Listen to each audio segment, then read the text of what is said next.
Hello everyone, this is Rambabu and welcome to Success Journey TV channel. ఏపీలో mega DSC రాసేటటువంటి ఆస్పిరెంట్స్కి అదేవిధంగా తెలంగాణలో DSC రాయబోయేటటువంటి ఆస్పిరెంట్స్కి biological science సంబంధించినటువంటి ఇంటర్మీడియట్లో ఉన్నటువంటి లింక్ టాపిక్స్ సంబంధించినటువంటి మనం డిస్కస్ చేయడం జరుగుతుంది. దానిలో భాగంగానే మనకి ఈరోజు మధ్యాహ్నం మనం కణశాస్త్రం అంటే కణము దానికి సంబంధించినటువంటి విధులకు సంబంధించినటువంటివి మనం 9th క్లాస్కి సంబంధించినటువంటి సిలబస్ నేర్చుకోవడం జరిగింది. ఈ రోజు అదే టాపిక్ని మనం ఇంటర్లింక్ టాపిక్గా మనకి ఇంటర్మీడియట్లో ఉన్నటువంటి ఫస్ట్ ఇయర్లో ఉన్నటువంటి కణశాస్త్రానికి సంబంధించినటువంటి అంశాలు మనం ఇక్కడ నేర్చుకోబోతున్నాము. సో దీంట్లో మనకి ఈ కణశాస్త్రం అనేటటువంటిది మీ అందరికి కూడా బాగా యూజ్ అవుతుంది. మనకి సేమ్ లింక్ టాపిక్ అనేది ఉంటుంది కాబట్టి మనకు 9th క్లాస్లో నేర్చుకున్న అంశాలకి కొంచెం ఎక్కువగా ఉన్నటువంటి అంశాలు మనకి ఇంటర్మీడియట్లో కూడా రావడానికి అవకాశం ఉంటుంది. సో కాబట్టి మనకి ఈ టాపిక్ని మనం ఇక్కడ డిస్కస్ చేద్దాం. ఎవరైతే కొత్తగా చూస్తున్నారో ఛానల్ని సబ్స్క్రైబ్ చేయండి, అదేవిధంగా వీడియోని మర్చిపోకుండా లైక్ చేసే ప్రయత్నం చేయండి అండి. మీ ఫ్రెండ్స్ కూడా షేర్ చేయండి. ఆల్ నోటిఫికేషన్ బిల్ ఐకాన్ మీరు ఆన్ చేసుకుని ఉంచినట్లయితే మీకు ఖచ్చితంగా మేము చేసేటటువంటి వీడియో సంబంధించినటువంటి ఒక లైవ్ కానివ్వండి నోటిఫికేషన్ సంబంధించినటువంటి అప్డేట్స్ మీకు ఇమీడియట్గా రావడానికి అవకాశం ఉంటుంది. మనకి ఇక్కడ ఇంటర్మీడియట్ తీసుకున్నట్టయితే కణం అనేటటువంటి దాని గురించి మనకి ఇక్కడ డీటెయిల్స్ ఇవ్వడం జరిగిందండి. మనం ఆల్రెడీ చెప్పాము, మన కణం అనేది జీవరాశులకి కణాలు అనేవి నిర్మాణాత్మక క్రియాత్మక ప్రమాణాలు అని చెప్పాం, స్ట్రక్చరల్ ఫంక్షనల్ యూనిట్స్ అని చెప్పాం. మరి ఈ కణం అనేది లేకపోతే అసలు జీవి అనేది ఉండదని చెప్పాం. కణాలు కలిస్తే కణజాలాలు ఏర్పడతాయని చెప్పాం, కణజాలాలు కలిసి అవయవం ఏర్పడుతుందని చెప్పాం, కొన్ని అవయవాలు కలిసి అవయవ వ్యవస్థ ఏర్పడుతుందని చెప్పాం, ఈ అవయవ వ్యవస్థలన్నీ కలిస్తే ఒక జీవి ఏర్పడుతుందని చెప్పాం. సో కాబట్టి ఈ విధంగా మనకి ఈ కణం యొక్క ప్రాముఖ్యత అనేది ఉంది. కణం అనేది లేకపోతే అసలు జీవరాశి అనేది ఉండదు. నెక్స్ట్ కణ సిద్ధాంతం తీసుకున్నట్లయితే కణ సిద్ధాంతంలో మనకి 9th క్లాస్లో మనం కూడా నేర్చుకోవడం జరిగింది. మనకి కణ సిద్ధాంతానికి సంబంధించి స్లీడ్ అండ్ ష్వాన్ అనేటటువంటి ఇద్దరు శాస్త్రవేత్తలు కణ సిద్ధాంతాన్ని చెప్పడం జరిగింది. ఈ కణ సిద్ధాంతం ప్రకారం జీవరాశులన్నీ కూడా కణాలు వాటికి సంబంధించినటువంటి ఉత్పన్నాలతో ఏర్పడతాయని చెప్పాము. ఆ తర్వాత ప్రతి ఒక్క కణం దానికి ముందున్నటువంటి కణం నుంచి ఏర్పడుతుంది అనేటటువంటి విషయాన్ని కూడా ఈ కణ సిద్ధాంతం ప్రకారం మనకి స్లీడ్ అండ్ ష్వాన్లు చెప్పడం జరిగింది. స్లీడ్ అను జంతు శాస్త్రవేత్త, స్లీడ్ అను వృక్ష శాస్త్రవేత్త, స్వాన్ జంతు శాస్త్రవేత్త, వీళ్ళు ఈ విషయాలు చెప్పడం జరిగింది. తర్వాత కణాలు అనేవి ఏ విధంగా కొత్త కణాలు ఏ విధంగా ఏర్పడుతున్నాయి అనేటటువంటి విషయాన్ని మనం పరిశీలించినట్లయితే మనకి రుడాల్ఫ్ విర్కో అనేటటువంటి శాస్త్రవేత్త చెప్పడం జరిగింది. అంటే స్లీడ్ అండ్ ష్వాన్ కణాలు అంతకు ముందు ఉన్నటువంటి కణాల నుంచి వస్తాయని చెప్పారు, కానీ ఎట్లా వస్తాయి అనేటటువంటి విషయం చెప్పలేదు. రుడాల్ఫ్ విర్కో అనేటటువంటి శాస్త్రవేత్త కణాలు విభజన చెందటం వల్ల కొత్త కణాలు వస్తాయి అనేటటువంటి విషయాన్ని రుడాల్ఫ్ విర్కో చెప్పడం జరిగింది. కాబట్టి ఈ విధంగా కణ సిద్ధాంతాన్ని వీళ్ళు చెప్పడం జరిగింది. దీని తర్వాత కణానికి సంబంధించినటువంటి సమగ్ర భావన. కణానికి సంబంధించినటువంటి సమగ్ర భావన అనేది మనం ఎట్లా ఉంటుందో ఇక్కడ చూద్దాం. ఓకే, చూడండి, కణానికి సంబంధించినటువంటి సమగ్ర భావన గురించి మనం తీసుకున్నట్లయితే మళ్ళీ కొంచెం వెనక్కి ఎక్కడి నుంచి చూద్దాను. కణానికి సంబంధించినటువంటి సమగ్ర భావన తీసుకున్నట్లయితే ఉల్లి పొరలో ఉన్నటువంటి కణాలు, తర్వాత మనం బొగ్గలో ఉన్నటువంటి కణాలని గతంలో మనం 8th క్లాస్లో మనం 9th క్లాస్లో నేర్చుకోవడం జరిగింది. ఉల్లి పొరలో ఉన్నటువంటి కణాలు తీసుకున్నట్లయితే ఉల్లి పొరలో ఉన్నటువంటి కణాలు అనేవి బయట 2 రకాలైనటువంటి పొరలు ఉంటాయని చెప్పాము. అన్నిటికంటే బయట ఉన్నటువంటి పొర మనకి కణ కవచము, సెల్ వాల్ అని చెప్పాము. దానికి అంటే లోపల ఉండేటటువంటిది ప్లాస్మా పొర.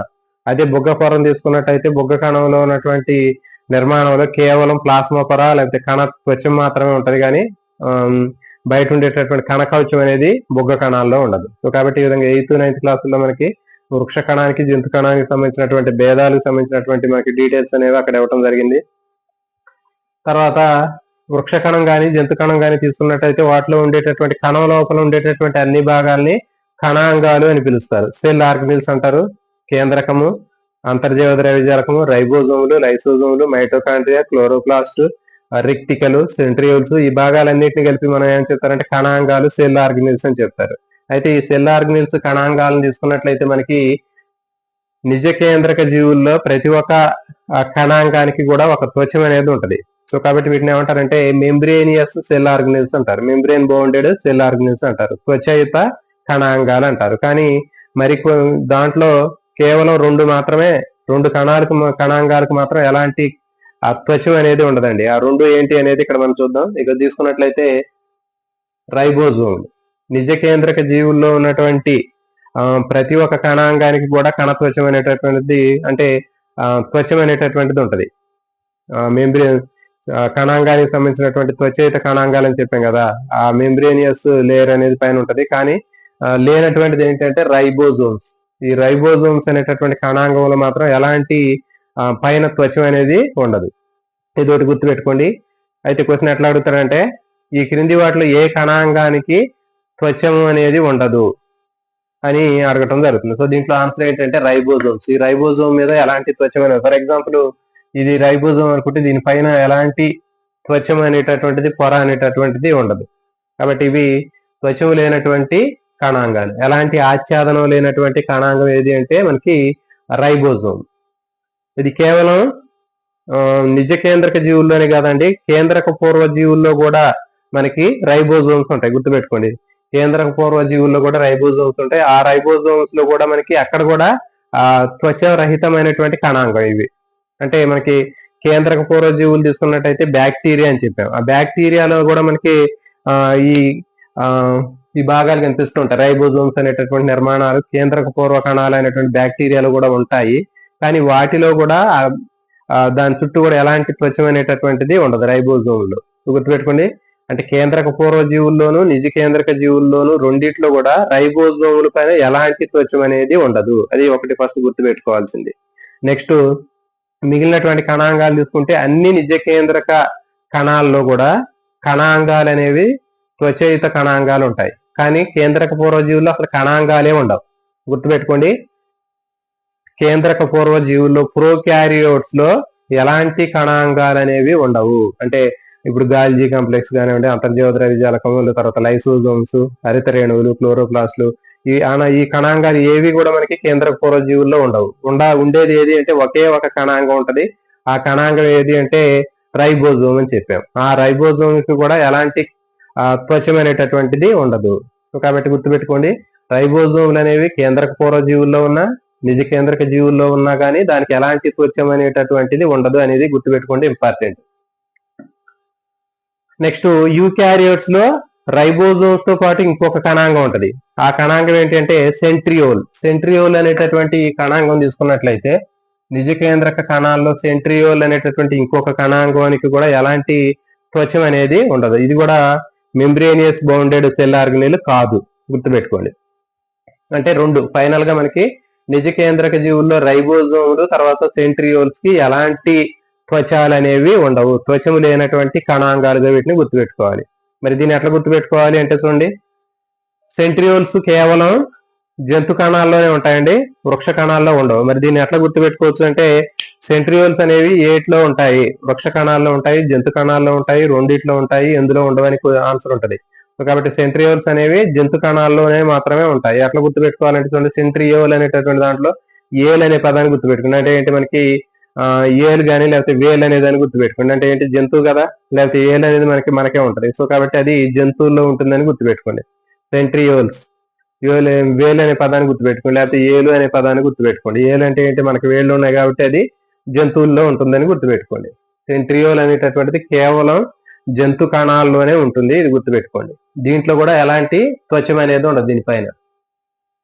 నెక్స్ట్ సైజ్ తీసుకున్నట్లయితే ఈ కణాల సైజు తీసుకున్నట్టయితే 0.3 అతి చిన్న కణాంగాలు అనేటటువంటి మనకి కణాలు కనిపిస్తూ ఉంటాయి, మైకోప్లాస్మా.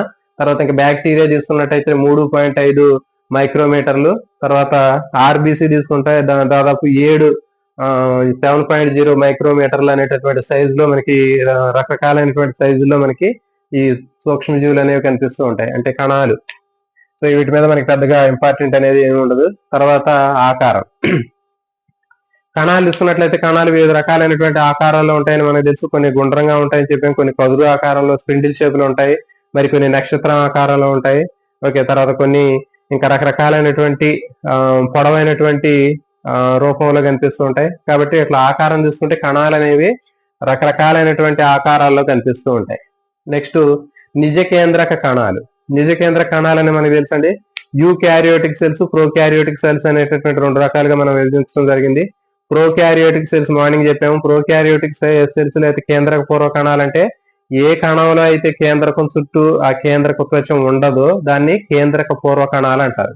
ఆ కేంద్రక పూర్వ కణాలు ఉన్నటువంటి జీవిని కేంద్రక పూర్వ కణాలు అంటారు. బ్యాక్టీరియా తీసుకున్నాం అనుకోండి, బ్యాక్టీరియాలో కేంద్రకం చుట్టూ కేంద్రక త్వచం అనేది ఉండదు కాబట్టి అది కేంద్రక పూర్వ కణము, ప్రోకారియోట్. తర్వాత వృక్ష కణాలు, జంతు కణాలు తీసుకుంటే వాటిలో కేంద్రకం చుట్టూ కేంద్రక త్వచం అనేది స్పష్టంగా కనిపిస్తూ ఉంటుంది, అందుకే దాన్ని ఏమంటారంటే నిజ కేంద్రక కణాలు అంటారు. ఇది ఇక్కడ చూడండి, ఇది ఒక కణం అనుకుంటే దీనికి మనం ఈ బ్లాక్ కలర్ లో ఉన్నటువంటిది మొత్తం కూడా కేంద్రకం అయితే దాని చుట్టూ ఉన్నటువంటిది బ్లూ కలర్ లో ఉన్నటువంటిది కేంద్రక త్వచం. సో కాబట్టి కేంద్రక త్వచం ఉన్నటువంటివి నిజ కేంద్రక కణాలు, కేంద్రక త్వచం లేనటువంటివి కేంద్రక పూర్వ కణాలు. సయనో బ్యాక్టీరియా అంటారు, నీలి ఆకుపచ్చ శైవాలాలు, తర్వాత బ్యాక్టీరియాలు ఎగ్జాంపుల్ గుర్తుపెట్టుకోండి, ఇంపార్టెంట్ ఇవి. నెక్స్ట్ నిజ కేంద్రక కణాలు తీసుకున్నట్టయితే మనకి మొక్కలు, జంతువులు, శిలీంధ్రాలు, ప్రోటిస్టాలు. సో ఇవన్నీ కూడా మనకి నిజ కేంద్రక కణాలు కలిగినటువంటివి. ఏంటి అంటే మనకి చూడండి మొక్కల్లో ఉంటాయి జంతు కణాలు, తర్వాత శిలీంధ్రాలు, ప్రోటిస్టాలు, ఇవన్నీ కూడా మనకి నిజ కేంద్రక కణాలుగా మనం వీటిని చెప్పవచ్చు. తర్వాత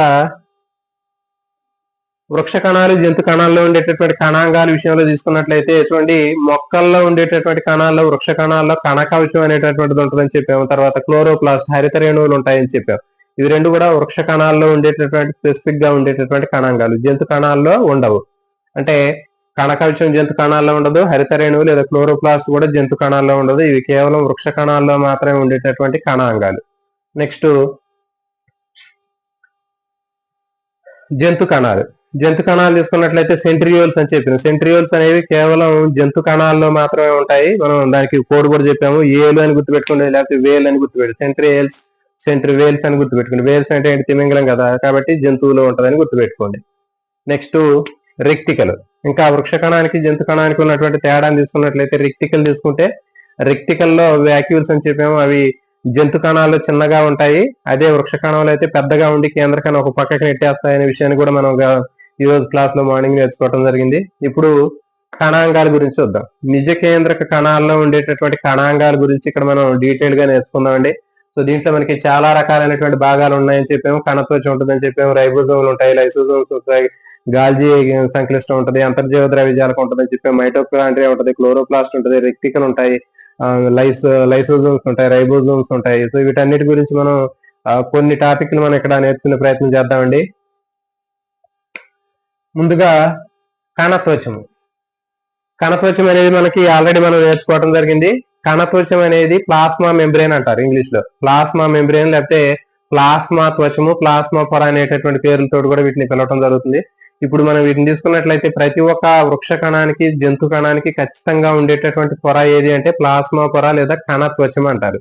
ఈ కణత్వచం అనేది వృక్ష కణం తీసుకున్నట్లయితే కణ కవచానికి కింద ఉంటది ప్లాస్మా పొర. అదే జంతు కణం అయితే అన్నిటికంటే బయట ఉండేటటువంటిది మనకి ఈ కణత్వచం అని చెప్పాం. ఫర్ ఎగ్జాంపుల్ ఇది జంతు కణం అనుకుంటే ఈ జంతు కణంలో అన్నిటికంటే బయట ఉండేటటువంటిది ఏది అంటే మనకి ఈ కణత్వచం లేదా ప్లాస్మా మెంబ్రేన్ అని చెప్పినాం. అట్లా కాకుండా అదే వృక్ష కణం అనుకోండి, వృక్ష కణం అనుకుంటే వృక్ష కణం ఏ విధంగా తీసుకుంటే దీంట్లో అన్నిటికంటే బయట ఉండేది కణత్వచము, దానికి లోపల ఉండేటటువంటిది రెండో పొర ప్లాస్మా పొర. మరి ప్లాస్మా పొర గురించి మనం నేర్చుకోవడం జరిగిందండి. దాన్ని ప్లాస్మా పొరని విచక్షణ స్తరం అని చెప్పడం జరిగింది. ప్లాస్మా పొరని ఏమంటారంటే విచక్షణ స్తరం అని చెప్పడం, సెలెక్టివ్లీ పెర్మిబుల్ మెంబ్రేన్ అని చెప్పడం జరిగింది. అంటే విచక్షణ స్తరం అంటే ఆ ప్లాస్మా పొర నుంచి ఏ పదార్థాలు లోపలికి వెళ్ళాలి, లోపల నుంచి ఏ పదార్థాలు బయటికి వెళ్ళాలి అనేటటువంటి మొత్తం కూడా డిసైడ్ చేసేది ఏది అంటే ప్లాస్మా పొరే. సో కాబట్టి ప్లాస్మా పొరని విచక్షణ స్తరం అంటారు, గుర్తుపెట్టుకోండి. విచక్షణ స్తరం అనేటటువంటిది దేనికి పేరు అంటే ప్లాస్మా మెంబ్రేన్ కి విచక్షణ స్తరం అని పేరు. సెలెక్టివ్లీ పెర్మిబుల్ మెంబ్రేన్ అని చెప్పడం జరుగుతుంది. మరి ప్లాస్మా పొర యొక్క ఉపయోగాలు కూడా చెప్పాము. ఈ కణానికి ఒక నిర్దిష్టమైనటువంటి ఆకారాన్ని ఇస్తుందని చెప్పాము, దానికి కణానికి రక్షణ ఇస్తుందని చెప్పాము, బయట నుంచి పదార్థాలు లోపలికి వెళ్ళడానికి అనుమతిస్తుందని చెప్పాము, బయట వాతావరణం నుంచి లోపల ఉన్నటువంటి కణంలో ఉన్నటువంటి పదార్థాలని వేరు చేయడానికి అది ఉపయోగపడుతుందని చెప్పాము.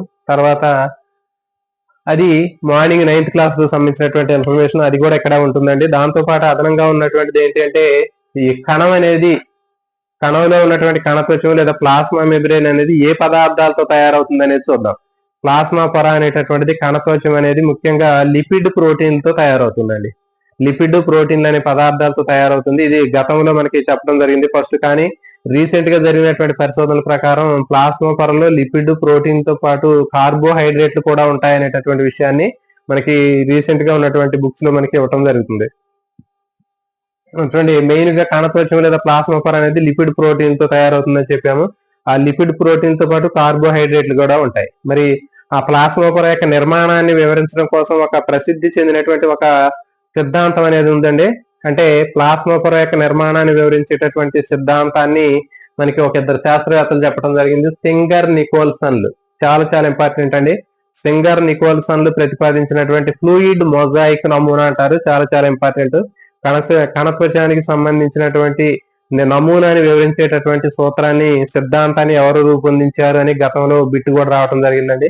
సో కాబట్టి ప్లాస్మా పొర యొక్క నిర్మాణాన్ని వివరించేటటువంటి ఆ సిద్ధాంతం ఏదైతే ఉందో దాన్ని సింగర్ నికోల్సన్ ఆ ఇద్దరు శాస్త్రవేత్తలు ప్రతిపాదించడం జరిగిందంటే, ఇంకా వేరే నమూనాలు కూడా ఉన్నప్పటికీ అందరూ కూడా యాక్సెప్ట్ చేసినటువంటి థియరీ ఏది అంటే మనకి ఈ ఫ్లూయిడ్ మొజాయిక్ నమూనా. గుర్తుపెట్టుకోండి, వీళ్ళు సింగర్ నికోల్సన్లు చెప్పినటువంటి ప్లాస్మా పొర నమూనాని ఏమని చెప్తారంటే ఫ్లూయిడ్ మొజాయిక్ నమూనా అని చెప్పడం జరుగుతుంది. దీన్ని చెప్పినటువంటి వాళ్ళు సింగర్ నికోల్సన్లు. మరి ఈ సిద్ధాంతం ప్రకారం వీళ్ళు చెప్పారు, ఇదిగోండి ఫ్లూయిడ్ మొజాయిక్ నమూనా అనేటటువంటి దాన్ని ప్రతిపాదించింది ఎవరు అంటే సింగర్ నికోల్సన్లు. సింగర్ నికోల్సన్లు కణత్వచానికి సంబంధించినటువంటి ప్లాస్మా పొరకు సంబంధించినటువంటి ఆ సిద్ధాంతాన్ని వీళ్ళు రూపొందించడం జరిగింది. అంటే ఏంటి, ప్లాస్మా పొర ఏ విధంగా అణువులతో నిర్మించబడి ఉంటుంది, దాని యొక్క స్ట్రక్చర్ ఎట్లా ఉంటుంది అనే విషయాన్ని చెప్పినటువంటి శాస్త్రవేత్తలు సింగర్ నికోల్సన్లు. వీళ్ళు చెప్పినటువంటిది ఫ్లూయిడ్ మొజాయిక్ నమూనా. ఈ సిద్ధాంతం ప్రకారం ప్లాస్మా పొరలో లిపిడ్ అణువులు అనేవి 2 పొరల్లో ఉంటాయండి. ప్లాస్మా పొరలో లిపిడ్ అణువులు అనేవి 2 వరుసల్లో ఉంటాయి. ఆ 2 వరుసల్లో ఉన్నటువంటి లిపిడ్ అణువులు తీసుకున్నట్లయితే దాంట్లో ఆ 2 వరుసల్లో ఉన్నటువంటి లిపిడ్ అణువుల్లో హైడ్రోఫిలిక్ హెడ్స్ ఉంటాయి. అంటే జల ఆకర్షక తల భాగాలు అంటారు, తర్వాత జల వికర్షక తోక భాగాలు హైడ్రోఫోబిక్ టెయిల్స్ అంటారు. హైడ్రోఫిలిక్ హెడ్, హైడ్రోఫోబిక్ టెయిల్స్ అంటారు. జల ఆకర్షక తల భాగాలు, జల వికర్షక తోక భాగాలు అనేవి ఉంటాయి. జలాకర్షక తోక భాగాలు అనేవి ఎదురెదురుగా ఎట్లా ఉంటాయండి. జలాకర్షక ఇప్పుడు ఫర్ ఎగ్జాంపుల్ 2 వరుసల్లో ఉన్నటువంటి లిపిడ్ అణువులు ఉంటే ప్లాస్మా పొరలో జల వికర్షక తోకలు అనేవి ఈ విధంగా ఎదురెదురుగా వస్తాయి. దానికి ఆపోజిట్ గా జల ఆకర్షక తలలు అనేవి ఉంటాయి.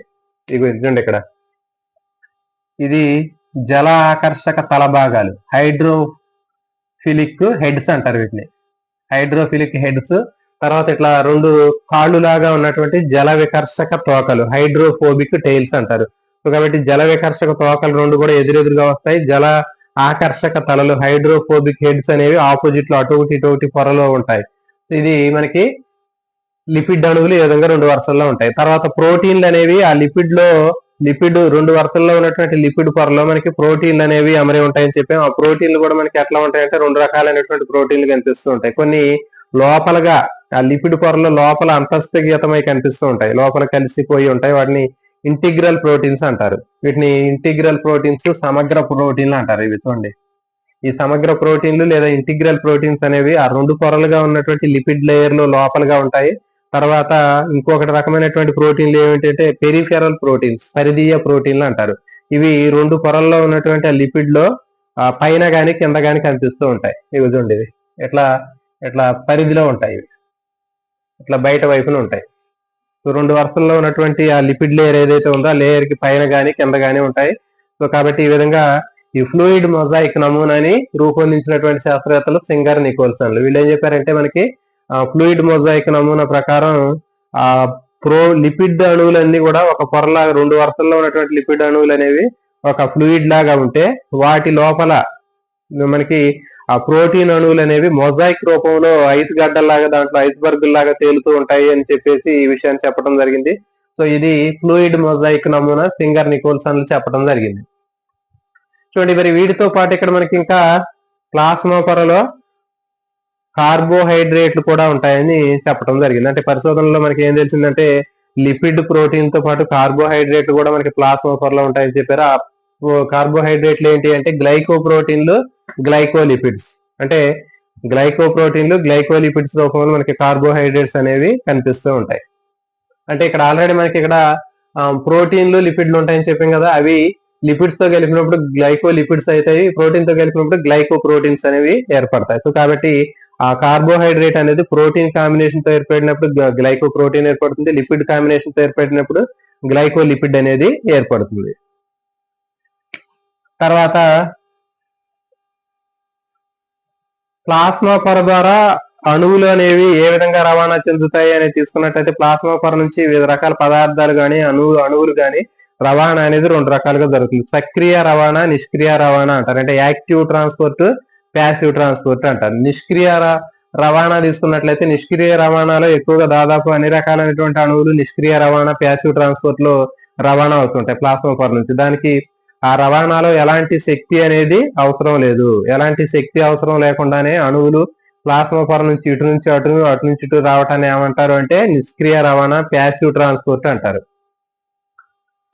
నెక్స్ట్ యాక్టివ్ ట్రాన్స్పోర్ట్, సక్రియ రవాణా. యాక్టివ్ ట్రాన్స్పోర్ట్ అంటే ఏంటి అంటే ప్లాస్మా పొర నుంచి అణువులు అనేవి ఒక సైడ్ నుంచి ఇంకో సైడ్ కి రావాలి అంటే ఖచ్చితంగా దానికి ఎనర్జీ అనేది అవసరం. ఏటీపీ రూపంలో ఉన్నటువంటి ఎనర్జీ తీసుకున్నప్పుడు మాత్రమే ఈ అణువులు అనేవి ప్లాస్మా పొరలో ఒక సైడ్ నుంచి ఇంకో సైడ్ కి రావటం జరుగుతుంది. సో మరి ఆ విధంగా రావాలి అంటే కొన్ని ప్రత్యేకమైనటువంటి వాహక ప్రోటీన్లు అనేవి అవసరం. చూడండి, ఇవి వాహక ప్రోటీన్లు. కొన్ని ప్రత్యేకమైనటువంటి వాహక ప్రోటీన్లు ఉపయోగించుకొని సోడియం అయాన్లు కానివ్వండి, పొటాషియం అయాన్లు కానీ దీనికి ఎగ్జాంపుల్ గా చెప్పొచ్చు. సక్రియ రవాణా లేదా యాక్టివ్ ట్రాన్స్పోర్ట్ కి ఎగ్జాంపుల్ ఏంటంటే సోడియం పొటాషియం పంప్ అని చెప్తారు కదా. సో ఆ సోడియం పొటాషియం పంపులో మనకి సోడియం కానీ పొటాషియం కానీ కణంలో ఉన్నటువంటి ప్లాస్మా పొర నుంచి ఇటు నుంచి అటు, అటు నుంచి ఇటు రవాణా చెందాలంటే ఖచ్చితంగా ఎనర్జీ ఏటీపీ రూపంలో ఉన్నటువంటి శక్తి అనేది చాలా అవసరం. మరి వీటిని రవాణా చేసేటటువంటి వాటిని ఏమంటారు అంటే వాహక ప్రోటీన్లు అంటారు. ఇది చాలా చాలా ఇంపార్టెంట్. సో ఇది దీనికి సంబంధించిందండి, కణత్వచం లేదా ప్లాస్మా పొరకు సంబంధించింది. ప్లాస్మా పొరలో మనకి ఇక్కడ అడిగేటటువంటిది ఏంటి అంటే ఫ్లూయిడ్ మొజాయిక్ నమూనాని ఎవరు రూపొందించారు అంటే సింగర్ నికోల్సన్లు రూపొందించారు. లేకపోతే సింగర్ నికోల్సన్లు రూపొందించినటువంటి ప్లాస్మా పొరకు సంబంధించినటువంటి సిద్ధాంతం ఏది అంటే ఫ్లూయిడ్ మొజాయిక్ నమూనా. ఈ ఫ్లూయిడ్ మొజాయిక్ నమూనా ప్రకారం ప్లాస్మా పొరలో జల ఆకర్షక అణువులు అనేవి ఏ విధంగా ఉంటాయి అని అడుగుతారు. లేకపోతే జల వికర్షక నీటి అణువులు అనేవి ఏ విధంగా ఉంటాయి అనేటటువంటిది ఇక్కడ మనకి అడగడానికి అవకాశం ఉంటుంది. అయితే దీంట్లో ఆ లిపిడ్ అణువులు అనేటటువంటివి జల ఆకర్షక తల భాగాలు అనేవి పరిధి వైపున ఉంటాయి, ఆపోజిట్ లో ఉంటాయి. జల వికర్షక తోక భాగాలు ఎదురెదురుగా ఉంటాయి, అది గుర్తుపెట్టుకోవాలి. ఎదురెదురుగా ఉండేవి అంటే జల వికర్షక తోక భాగాలు ఎదురుగా ఉంటాయి. ఆపోజిట్ లో ఉండేటటువంటివి ఏవి అంటే జల ఆకర్షక తల భాగాలు పరిధి వైపున ఉంటాయి. తర్వాత నెక్స్ట్ కణకవచం అండి. తర్వాత భాగం ఏంటంటే కణకవచం. మరి కణకవచం తీసుకున్నట్లయితే శిలీంధ్రాలు, మొక్కలు మనకి కణకవచం అనేది చాలా స్పష్టంగా కనిపిస్తుంది. రాబర్ట్ హుక్ చేసినటువంటి పరిశోధనల ప్రకారం మనకి ఓక్ చెట్లో ఉన్నటువంటి బెరడుని అతను పరిశీలించాడు. అతను మరి పరిశీలించినప్పుడు తేనె తొట్టులో ఉన్నటువంటి గదులు లాంటి నిర్మాణాలు కనిపించాయని చెప్పాడు. మరి అట్లా గదులు లాంటి ఖాళీగా ఉన్నటువంటి గదులు లాంటి నిర్మాణాలు స్కెలిటన్ లాంటిది ఏదైతే ఉందో ఆ స్కెలిటన్ లాంటి నిర్మాణం ఏంటి అంటే కణకవచం అని చెప్పాడు. సో కాబట్టి ప్లాస్మా పొర ఎండిపోయినప్పటికీ కూడా కణాంగాల లోపల ఎండిపోయినా గానీ, జీవ పదార్థం ఎండిపోయినా గానీ ఆ కణకవచం ఏదైతే ఉందో ఆ చుట్టూ ఉన్నటువంటి కణకవచం అనేది ఒక స్కెలిటన్ లాగా కనిపిస్తూ ఉంటుంది. సో కాబట్టి ఇది రాబర్ట్ హుక్ ఓక్ చెట్లో ఉన్నటువంటి ఆ బెరడుని పరిశీలించినప్పుడు అతను కణకవచాన్ని అతను చూడటం జరిగింది. నెక్స్ట్ కణకవచం యొక్క విధుల గురించి మనం తెలుసుకున్నట్లయితే కణకవచానికి సంబంధించినటువంటి విధుల్లో కణానికి నిర్దిష్టమైనటువంటి ఆకారాన్ని ఇస్తుందని చెప్పాము, రక్షణని ఇస్తుందని చెప్పాము. ఆ కణకవచంలో చిన్న చిన్న రంధ్రాల లాంటి నిర్మాణాలు ఉండి పదార్థాలు ఒక చోట నుంచి ఇంకో కణానికి రవాణా అవడానికి కూడా మనకి కణకవచం అనేది ఉపయోగపడుతుంది అనే విషయం మనం నేర్చుకోవటం జరిగింది. మరి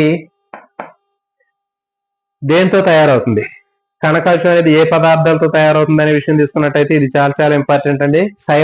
శైవలాల్లో సెల్యులేజ్, గెలాక్టిన్, కాల్షియం కార్బోనేట్ అనే పదార్థాలతో తయారవుతుంది. చాలా చాలా ఇంపార్టెంట్. శైవలాల్లో ఉన్నటువంటి కణకవచం ఏ పదార్థంతో తయారవుతుంది అంటే cellulose, galactin, calcium carbonate. Cellulose, galactin, calcium carbonate అనేటటువంటి పదాలతోటి మనకి శైవలాల్లో ఉన్నటువంటి కణకవచం తయారవుతుంది. నెక్స్ట్ మొక్కలు తీసుకున్నట్లయితే cellulose, hemicellulose, pectin, proteins. So ఇవి మొక్కల్లో ఉన్నటువంటి కణకవచం తయారైనటువంటి పదార్థాలు. గుర్తుపెట్టుకోండి, ఇవి ఖచ్చితంగా అడుగుతాడండి. శైవలాలు సెల్యులోజ్, గెలాక్టిన్. అదే మొక్కలు తీసుకుంటే మొక్కల్లో ఉన్నటువంటి కణకవచం దేంతో తయారైంది అంటే సెల్యులోజ్, హెమిసెల్యులోజ్, పెక్టిన్, ప్రోటీన్లు. సెల్యులోజ్, హెమిసెల్యులోజ్, పెక్టిన్, ప్రోటీన్లు ఈ పదార్థాలతోటి వృక్ష కణాల్లో ఉన్నటువంటి కణకవచం అనేది తయారవుతుంది. చూడండి, కణకవచం తయారయ్యేటప్పుడు ఫస్ట్ ప్రాథమిక కణకవచం తయారవుతుందండి. ఆ ప్రాథమిక కణకవచం ఏర్పడిన తర్వాత అది క్రమంగా అభివృద్ధి చెంది ద్వితీయ కణకవచంగా మారుతుంది. ఆ ద్వితీయ కణకవచం ఏర్పడిన తర్వాత దాంట్లో అక్కడక్కడ కొన్ని రంధ్రాల లాంటి నిర్మాణాలు కనిపిస్తుంటాయి. వీటిని ఏమంటారంటే గర్తాలు అంటారు. చాలా ఇంపార్టెంట్ అండి. మనకి గర్తాలు అనేటటువంటివి కణకవచంలో ఏ పొరలో కనిపిస్తాయి అని అడుగుతాడు. ప్రాథమిక కణకవచము, ద్వితీయ కణకవచం అనే కింద ఆప్షన్స్ ఉంటాయి. కాబట్టి ద్వితీయ కణ కవచంలో మనకి రంధ్రాలు అనేవి ఉంటాయి, వీటిని గర్తాలు అంటారు. ఈ గర్తాల ద్వారా పదార్థాలు అనేవి రవాణా కోసం ఉపయోగపడతాయి. కణ కవచం తయారయ్యేటప్పుడు ముందు ప్రాథమిక కణ కవచం అనేది ఏర్పడుతుంది స్టార్టింగ్ స్టేజ్ లో. దాని తర్వాత అది అభివృద్ధి చెంది ద్వితీయ కణ కవచంగా మారుతుంది. ఆ ద్వితీయ కణ కవచంలో మనకి గర్తాలు, గుంటలు లాంటి నిర్మాణాలు ఉంటాయి, వీటి ద్వారా పదార్థాలు అనేవి రవాణా అవుతాయి. నెక్స్ట్ కణ కవచం తయారయ్యేటప్పుడు ముందు మధ్య పటలిక అనేది ఏర్పడుతుంది. ఇంపార్టెంట్ అండి. కణ కవచం ఏర్పడేటప్పుడు ముందుగా ఏది ఏర్పడుతుంది అంటే మధ్య పటలిక. వెలుపలి పటలిక, లోపలి పటలిక, ఇట్లా మనకి ఆప్షన్స్ ఇచ్చినా గానీ మనకి మధ్య పటలిక అనేది గుర్తుపెట్టుకోండి. కణ కవచం ఏర్పడేటప్పుడు ముందుగా ఏర్పడేది ఏది అంటే మధ్య పటలిక. మధ్య పటలిక అనేది ముందుగా ఏర్పడుతుంది. నెక్స్ట్ ఈ మధ్య పటలికలో ఏ పదార్థాలు ఉంటాయంటే చూడండి, కాల్షియం పెక్టేట్. మధ్య పటలిక ఏ పదార్థంతో తయారవుతుంది అని అడిగితే కాల్షియం పెక్టేట్ తోటి తయారవుతుంది. ఇది ఇంపార్టెంట్. చూడండి, కాల్షియం పెక్టేట్ కణ కవచంలో ముందుగా ఏర్పడేది మధ్య పటలిక ఏర్పడుతుంది. మరి ఆ మధ్య పటలికలో ఏ పదార్థాలతోటి నిర్మించబడుతుంది అంటే కాల్షియం పెక్టేట్. కాల్షియం పెక్టేట్ తోటి ఇది తయారవుతుంది. ఇంపార్టెంట్ ఇది. మరి కాల్షియం పెక్టేట్ నుంచి మనకి ప్లాస్మా డెస్మటా అనేటటువంటి చిన్న చిన్న దారపోగులు లాంటి నిర్మాణాలు వస్తాయి. ఈ దారపోగుల్లాగా ఉన్నటువంటి నిర్మాణాలు కణంలోకి వ్యాపించి పదార్థాల రవాణా కోసం కూడా ఉపయోగపడతాయి. గుర్తుపెట్టుకోండి, కణ కవచం నుంచి ఏర్పడేటటువంటి ఏంటి అంటే ప్లాస్మా డెస్మటాలు అనేటటువంటి పోగులు లాంటి నిర్మాణాలు. సో ఇది కణ కవచానికి సంబంధించిందండి. నెక్స్ట్ అంతర్జీవ ద్రవ్యజాలకం. అంతర్జీవ ద్రవ్యజాలకం తీసుకున్నట్లయితే మనం ఆల్రెడీ నేర్చుకోవడం జరిగింది. అంతర్జీవ ద్రవ్యజాలకం అనేది కణం లోపల ఉన్నటువంటి ఒక వలలాగా ఉన్నటువంటి నిర్మాణాన్ని అంతర్జీవ ద్రవ్యజాలకం అని చెప్పాము. ఈ అంతర్జీవ ద్రవ్యజాలకం కణంలో ఉన్నటువంటి వివిధ రకాలైనటువంటి కణాంగాలన్నింటిని కూడా కలుపుతున్నటువంటి ఒక నెట్వర్క్ లైక్ స్ట్రక్చర్ అని చెప్పాము. మరి అయితే ఈ అంతర్జీవ ద్రవ్యజాలకంలో మనకి నాళాలు, నాళికలు అనే నిర్మాణాలు ఉంటాయని చెప్పాము. దీంట్లో రెండు రకాలైనటువంటి అంతర్జీవ ద్రవ్యజాలకాలు ఉంటాయని చెప్పాము. ఒకటి గరుకు అంతర్జీవ ద్రవ్యజాలకం, రెండోది నునుపు అంతర్జీవ ద్రవ్యజాలకం. గరుకు అంతర్జీవ ద్రవ్యజాలకం ఎందుకు అన్నారంటే అది చూడడానికి గరుకుగా ఉంటది, అంటే దానిపైన రేణువుల్లాగా ఉన్నటువంటి, పూసల్లాగా ఉన్నటువంటి రైబోజోములు ఉన్నాయి కాబట్టి దాన్ని గరుకు అంతర్జీవ ద్రవ్యజాలకం అన్నాము. అది ప్రోటీన్లు తయారు చేసింది. నెక్స్ట్ మరి రెండవది ఏంటంటే నునుపు అంతర్జీవ ద్రవ్యజాలకం అని చెప్పాము. ఈ నునుపు అంతర్జీవ ద్రవ్యజాలకం అనేది చూడడానికి నునుపుగా ఎందుకు ఉంటుంది అంటే దాని మీద ఎలాంటి రైబోజోమ్స్ అనేటటువంటి గ్రాన్యూల్స్ లేవు కాబట్టి అది చూడడానికి నునుపుగా ఉంటుంది. మరి ఈ నునుపు అంతర్జీవ ద్రవ్యజాలకం ఏం తయారు చేస్తుందంటే లిపిడ్లు లేదా కొవ్వుల్ని తయారు చేస్తుంది.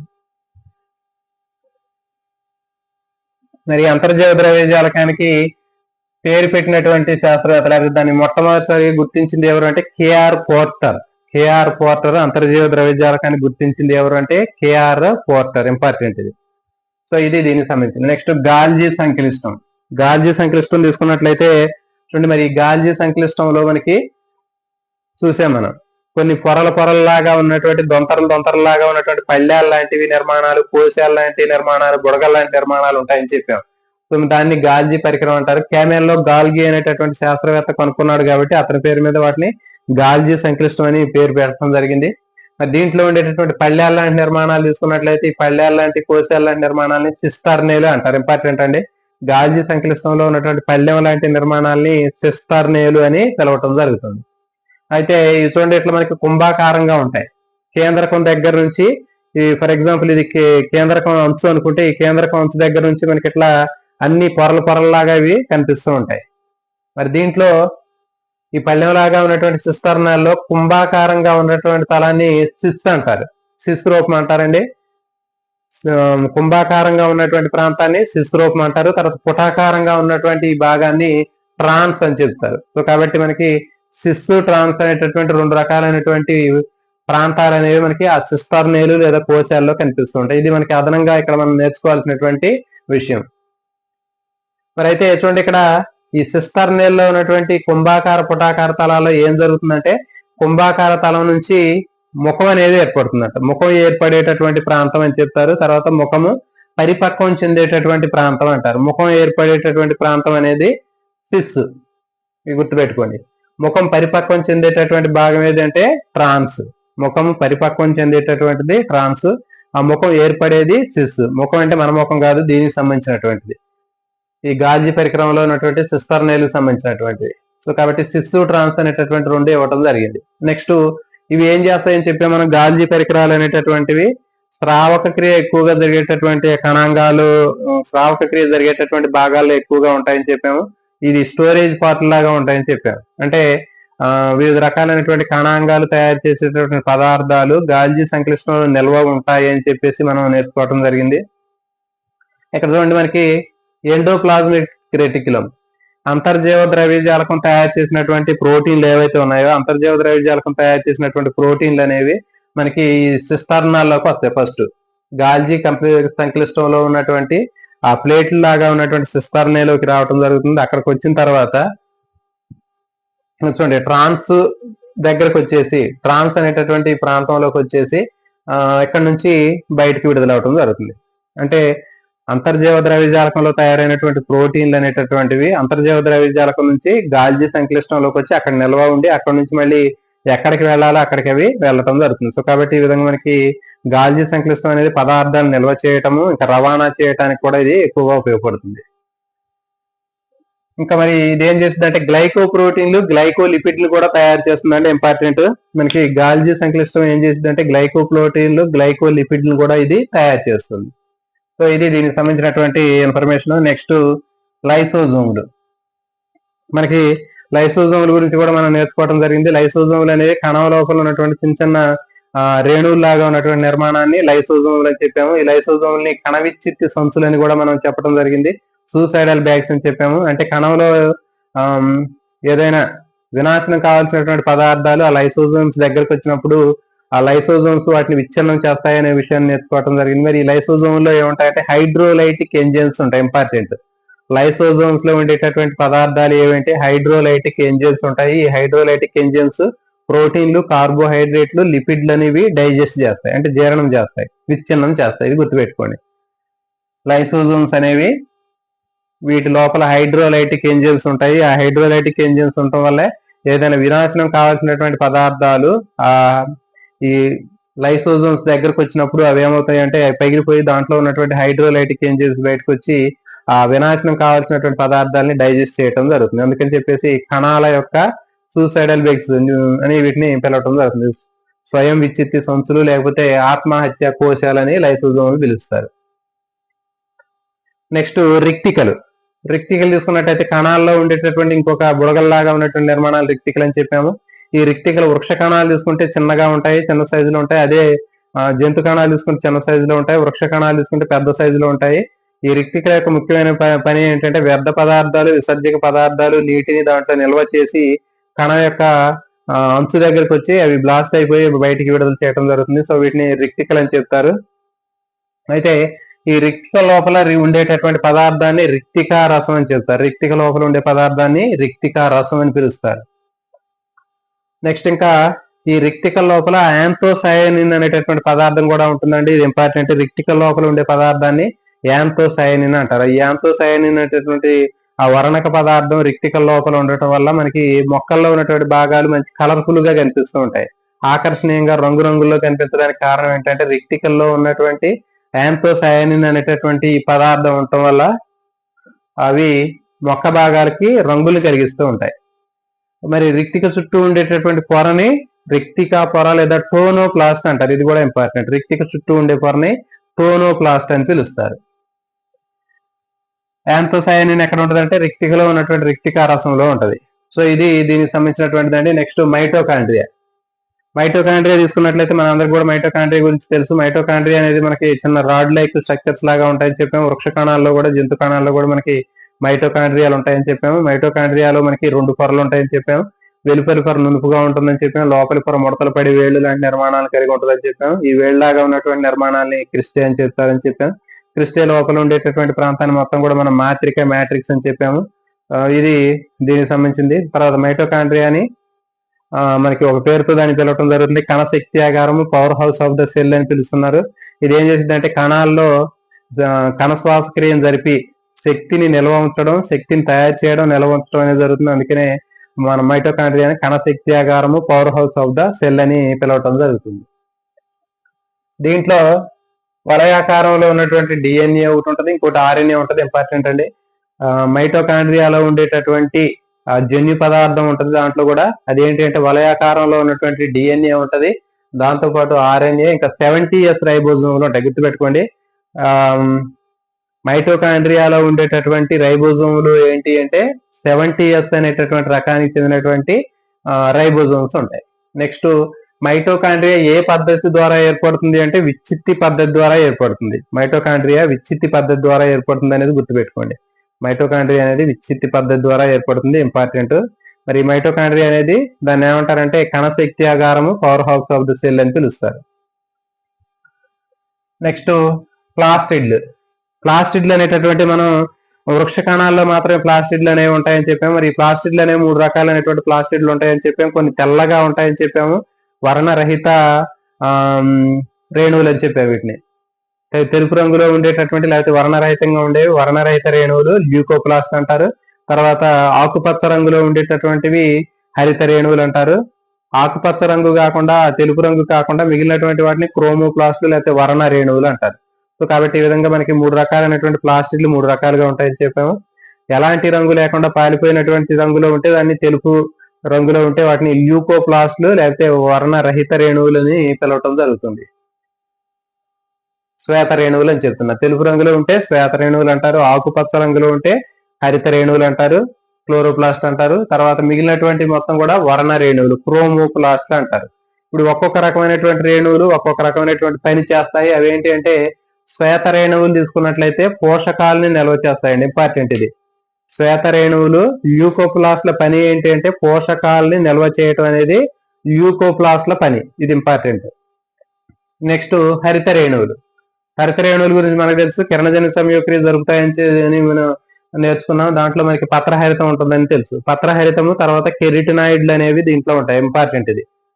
హరిత రేణువుల్లో ఉండే పదార్థం ఏంటంటే పత్రహరితము తర్వాత కెరిటినాయిడ్లు, ఇవి 2 కూడా ఉండి కిరణజన్య సంయోక్రియ కోసం ఉపయోగపడతాయి హరిత రేణువుల్లో. నెక్స్ట్ 3వది వర్ణ రేణువుల్లో క్యారోటిన్స్, జాంతోఫిల్స్ అనేవి ఉంటాయండి, ఇది ఇంపార్టెంట్. వర్ణ రేణువులు లేదా క్రోమోప్లాస్ట్లు అని చెప్పాం. క్రోమోప్లాస్ట్లు లేదా వర్ణ రేణువుల్లో ఉండేటటువంటి పదార్థాలు ఏవి అంటే కెరోటిన్లు, కెరోటనాయిడ్లు, జాంతోఫిల్స్ అనేటటువంటి ఉంటాయి. ఇవి ఏం చేస్తాయంటే ఇవి ఉండటం వల్ల మనకి yellow colour, orange, red colour లో కనిపిస్తూ ఉంటాయి. ఫర్ ఎగ్జాంపుల్ మనకి క్రోటాన్ మొక్కలు తీసుకున్నట్లయితే రంగురంగుల్లో కనిపిస్తూ ఉంటాయి. ఆ రంగులకి కారణం ఏంటంటే దాంట్లో ఉండేటటువంటి వర్ణ రేణువుల్లో క్యారోటిన్, జాంతోఫిల్స్ అనేటటువంటి పదార్థాలు ఉండటం వల్ల అవి ఆ రంగుల్లో కనిపిస్తూ ఉంటాయి, ఇంపార్టెంట్ ఇది. నెక్స్ట్ 3వది శ్వేత రేణువులు అని చెప్పాం. ఇవి పోషకాలు నిల్వ చేస్తాయని చెప్పాం. మరి నిల్వ చేసేటటువంటి పోషకాల్లో పిండి పదార్థాలు నిల్వ చేస్తే ఎమైలోప్లాస్ట్లు అంటారు. ఇప్పుడు బంగాళదుంప ఉందనుకోండి, బంగాళదుంప అదేం చేస్తుంది, పిండి పదార్థాన్ని నిల్వ చేస్తుంది, దాన్ని ఏమంటారంటే ఎమైలోప్లాస్ట్ అంటారు. అట్లా కాకుండా నూనెలు, కొవ్వు పదార్థాలని నిల్వ చేసినట్లయితే దాన్ని ఈలియోప్లాస్ట్ అంటారు. ఇది ఈలియోప్లాస్ట్. నూనెలు, కొవ్వు పదార్థాలు నిల్వ చేస్తే ఈలియోప్లాస్ట్ అంటారు. అట్లా కాకుండా ప్రోటీన్లను నిల్వ చేసినట్లయితే దాన్ని ఆల్యూరోప్లాస్ట్ అని చెప్తారు. సో కాబట్టి మనకి ఏవైతే శ్వేత రేణువులు ఉన్నాయో పోషకాలు నిల్వ చేస్తాయని చెప్పాము. ఈ శ్వేత రేణువులు పోషకాలు నిల్వ చేసేటటువంటి శ్వేత రేణువులు 3 రకాలు ఉంటాయని చెప్పాము. పిండి పదార్థాలు నిల్వ చేస్తే దాన్ని ఎమైలోప్లాస్ట్లు అని చెప్పాము. నూనె, కొవ్వులు నిల్వ చేస్తే ఇలియోప్లాస్ట్లు అని చెప్పాము. తర్వాత ప్రోటీన్లను నిల్వ చేస్తే ఎల్యూరోప్లాస్ట్లు అని చెప్పడం జరుగుతుంది. సో ఇది 3 ఇంపార్టెంట్ అండి. తర్వాత హరిత రేణువు తీసుకున్నట్లయితే మనకి హరిత రేణువు నిర్మాణం తెలుసు, ఇది డిస్క్ షేప్ లో ఉంటుందని చెప్పాము. ఇది బయట దీనికి 3 పొరలు ఉంటాయి, వెలుపలి పొర, తర్వాత మధ్య పొర, లోపలి పొర. లోపలి పొర ఏమవుతుంది, దొంతరలాగా ఉంటుందని చెప్పాము, దాన్ని గ్రానాథైలికాయిడ్లు అని చెప్పాము. ఈ గ్రానాథైలికాయిడ్స్ లో కాంతి చర్యలు జరుగుతాయని చెప్పాము. లైట్ డిపెండెంట్ రియాక్షన్స్ అనేవి గ్రానాథైలికాయిడ్స్ లో జరుగుతాయని చెప్పాము. గ్రానాథైలికాయిడ్స్ ని కలిపే దాని చుట్టూ ఉండేటటువంటిది స్ట్రోమా అని చెప్పాము. స్ట్రోమాలో లైట్ ఇండిపెండెంట్ రియాక్షన్స్ లేదా నిష్కాంతి చర్యలు జరుగుతాయని చెప్పాము. సో ఇది దీనికి సంబంధించినటువంటి ఇన్ఫర్మేషన్ అండి. నెక్స్ట్ థైలకాయిడ్ లో ఉండేటటువంటి ఖాళీ ప్రదేశాన్ని, లోపల ఉండే ఖాళీ ప్రదేశాన్ని అవకాశిక అంటారు, గుర్తుపెట్టుకోండి. గ్రానాథైలకాయిడ్ లోపల ఉండేటటువంటి ఖాళీ ప్రదేశం ఏదైతే కుహరం లాగా ఉంటుందో దాన్ని అవకాశిక అని పిలవటం జరుగుతుంది. దీన్ని అవకాశిక అంటారు, ఇంపార్టెంట్. నెక్స్ట్ మైటోకాండ్రియాల్ అలాగే క్లోరోప్లాస్ట్ లో కూడా మనకి రింగ్ ఆకారంలో ఉన్నటువంటి డిఎన్ఏ ఉంటుంది. దాంతో పాటు ఇంకా 70s రకానికి చెందినటువంటి రైబోజోమ్స్ ఉంటాయి. 70s రకానికి చెందినటువంటి రైబోజోమ్స్ అనేవి ఉంటాయి, ఇది కూడా ఇంపార్టెంట్. Next ribosomes. రైబోజోమ్ ని గుర్తించినటువంటి శాస్త్రవేత్త పెల్లాడే. ఇంపార్టెంట్ అండి, రైబోజోమ్స్ ని గుర్తించినటువంటి శాస్త్రవేత్త పెల్లాడే అనేటటువంటి శాస్త్రవేత్త దీన్ని గుర్తించడం జరిగింది. అయితే ఈ రైబోజోమ్లు అనేవి దేంతో ఏర్పడతాయంటే ఆర్ఎన్ఏ మరియు ప్రోటీన్లతోటి రైబోజోమ్స్ అనేవి ఏర్పడతాయి. ఆర్ఎన్ఏ ప్రోటీన్లతోటి రైబోజోమ్స్ అనేవి ఏర్పడటం జరుగుతుంది. మరి ఈ రైబోజోమ్లో మనకి మెయిన్ గా మనం చెప్పాం, రైబోజోమ్స్ అనేవి కణంలో ఉన్నటువంటి జీవ పదార్థంలో విడిగా ఉండవచ్చు రేణువుల్లాగా, అట్లా కాకుండా అంతర్జీవ ద్రవ్యజాలకం మీద అతుక్కునైనా ఉంటాయని చెప్పాం. అంతర్జీవ ద్రవ్యజాలకం మీద అతుక్కోవటం వల్ల మనకి దాన్ని గరుకు అంతర్జీవ ద్రవ్యజాలకం అని చెప్పాం.